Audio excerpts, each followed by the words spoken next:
We've already alienated the furnace people with our talk about ductwork causing backdrafting. We might as well get the electricians on our case too. Electricians cause a lot of air leaks by drilling holes where they have to for running wires. Here they're going right through the return duct with a piece of green field. Normally we see bigger holes. This is a good electrician. There's a 1/4-inch gap at the back edge of this beam. It's a big air leak that we simply cannot reach with a caulk gun because of the ductwork and framing in the way. So here's where we use some of the caulk that's been wasted. Here we're looking at an end cap on a return duct, and sometimes these are made of wood, sometimes they're missing, and that's a real big leak. This one isn't leaking real bad, but certainly bad enough to seal. Again, we want to look around to all sides.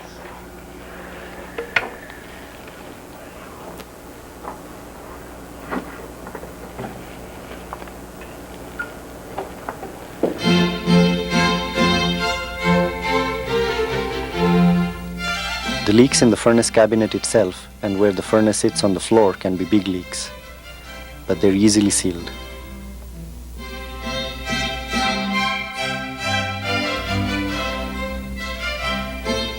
Again, the smoke bottle is handy in figuring out where it's leaking.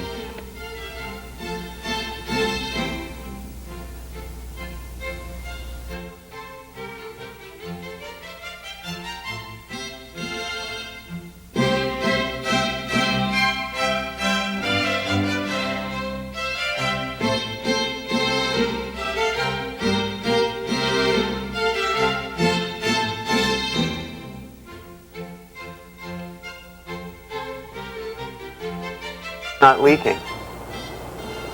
An inspector without smoke, though, would fail this job because we didn't make a continuous seam. This gap, the duct tape off, it's not leaking. We were going along sealing the ducts, and look what we found. Big leak where the return duct meets the outside wall. Can't see. Leave it there, leave it there.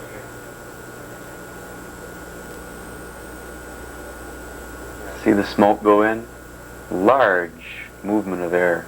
Yeah, okay. Having looked upstairs in the duct that this return line feeds or takes from, we found that there was a big air leak, but it was probably better sealed from this side. So we came down and opened this duct. And looking inside,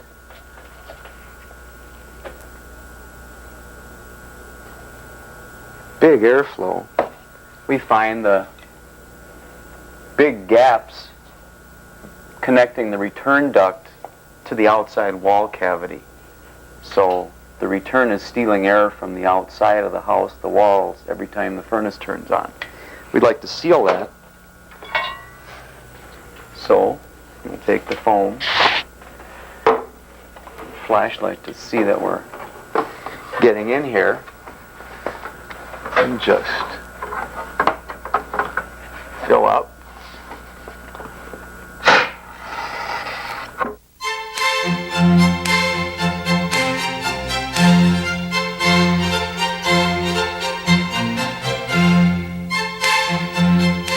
Once the leaks are sealed, we carefully seal the duct opening.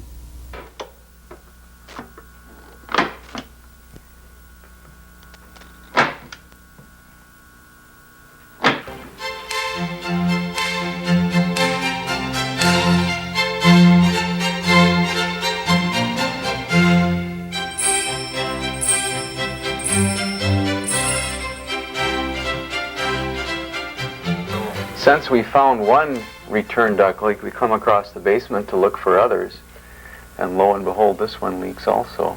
It's, more clearance.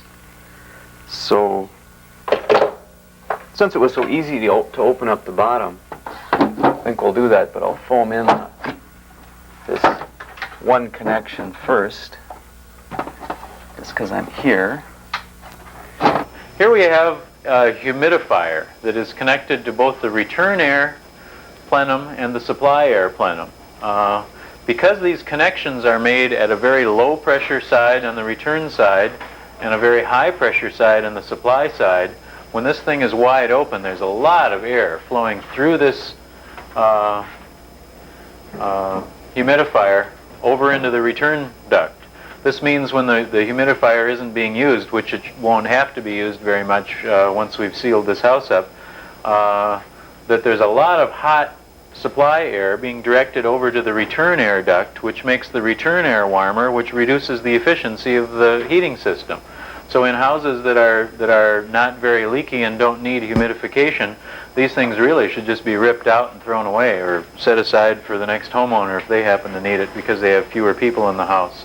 A lot of times, a lot of these connections will be very leaky. It looks like the return side connections are pretty good on this one, but there's some huge supply leaks on this humidifier. There's just a blast of air coming out here. There's another big blast coming out there. Another thing about these humidifiers is that there's a pan in them where water can just be sitting. You have this pool of water that's at 75 or 80 degrees Fahrenheit sitting in the bottom of this humidifier. You can get a lot of junk growing in that humidifier, and that's probably a source of some real bad indoor air pollutants. So these kind of humidifiers probably really are not a very good idea to have in a house, and there are a lot of reasons for just getting rid of them.